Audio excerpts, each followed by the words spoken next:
On va s'attaquer aujourd'hui à une œuvre qui a complètement dynamité les codes du roman, Nadja, d'André Breton, publié en 1928. Attention, ce n'est pas une fiction au sens classique du terme, non. C'est plutôt une sorte de procès-verbal, un document pris sur le vif qui cherche à sonder les grands mystères du quotidien. Et ça commence fort. Le livre s'ouvre sur cette question, aussi simple que vertigineuse, le ton est donné d'entrée. Il ne s'agira pas de suivre une histoire bien rangée, mais de participer à une véritable investigation.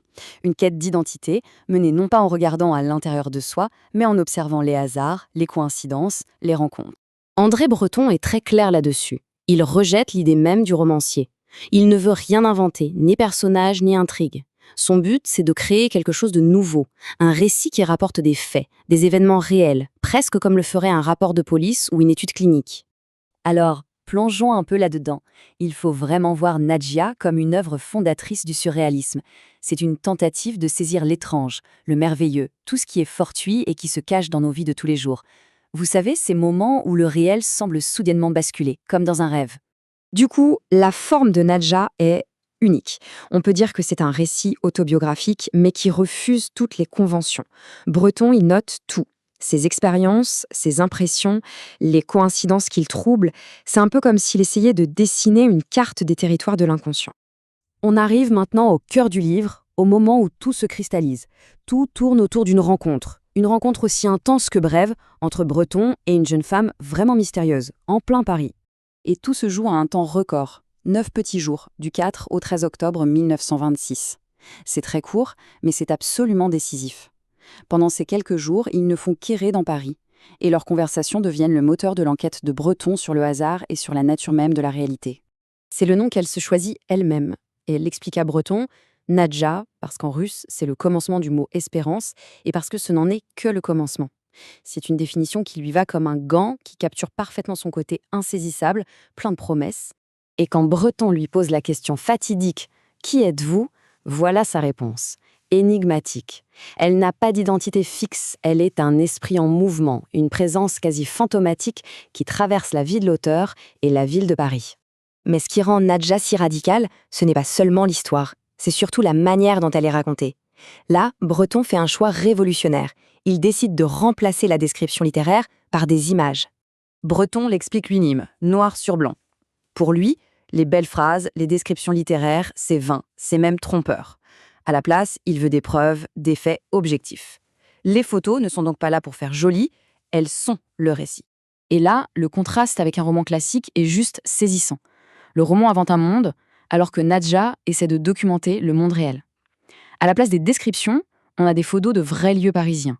À la place de personnages sortis de l'imagination, on a des portraits de vraies personnes. C'est un assemblage de pièces à conviction. Le livre devient une sorte de collage visuel en fait.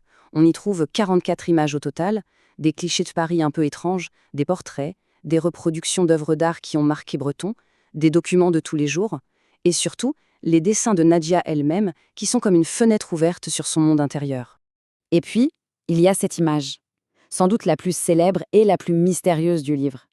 Ce photomontage des yeux de Nadja, qu'il décrit comme des yeux de fougère. C'est une image qui agit comme un point de bascule dans le récit, un regard qui nous hante. Mais voilà, derrière le personnage littéraire, derrière l'expérimentation artistique, il y a une personne, une vraie, et son histoire à elle est bien plus tragique que ce que l'œuvre pourrait laisser croire. Le voilà, le fait. Simple, brutal.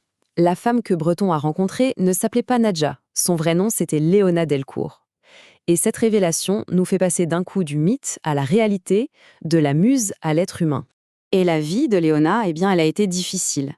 Née dans le nord de la France, elle arrive à Paris après avoir eu un enfant, et là, elle mène une existence vraiment précaire.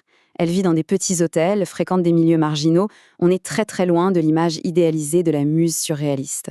Et très peu de temps après sa rencontre avec Breton, en février 1927, Léona est internée. Et elle ne sortira jamais de l'asile. Elle meurt en 1941, à seulement 38 ans, loin du Paris qui, pendant un bref instant, avait fait d'elle une icône littéraire. Et là, il y a une ironie terrible, c'est que Breton lui-même était un opposant farouche des institutions psychiatriques. Dans Nadja, il dénonce ces lieux qui, selon lui, fabriquent la folie au lieu de la soigner. C'est d'autant plus tragique quand on sait que c'est le destin qu'a connu Léona. Alors, comment le livre se termine ? Pas sur cette note sombre, non. Il s'ouvre sur une réflexion qui est devenue l'un des héritages les plus puissants du surréalisme. Après avoir raconté la fin de sa relation avec Nadja, Breton change complètement de cap.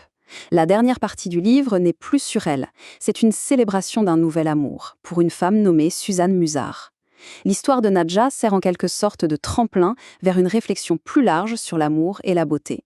Et ça nous amène à la toute dernière phrase, l'une des plus célèbres de la littérature du XXe siècle. C'est la conclusion de toute son enquête. Pour lui, la vraie beauté n'est pas calme, elle n'est pas harmonieuse. Non, elle est un choc, un spasme, une révélation foudroyante. Et c'est là que tout s'éclaire. Cette idée de beauté convulsive, c'est la réponse à la question du début « Qui suis-je » L'identité, elle ne se trouve pas dans la stabilité, mais dans ces moments de rupture, de hasard, de beauté saisissante. C'est la beauté convulsive qui nous révèle à nous-mêmes. On termine sur cette question, une question qui continue de hanter cette œuvre. Nadja est un chef-d'œuvre, il a redéfini la littérature, c'est certain. Mais il est aussi construit sur le destin tragique de Léona Delcourt. Et ça nous oblige à nous interroger sur la relation complexe et parfois cruelle qu'il peut y avoir entre l'art et la vie.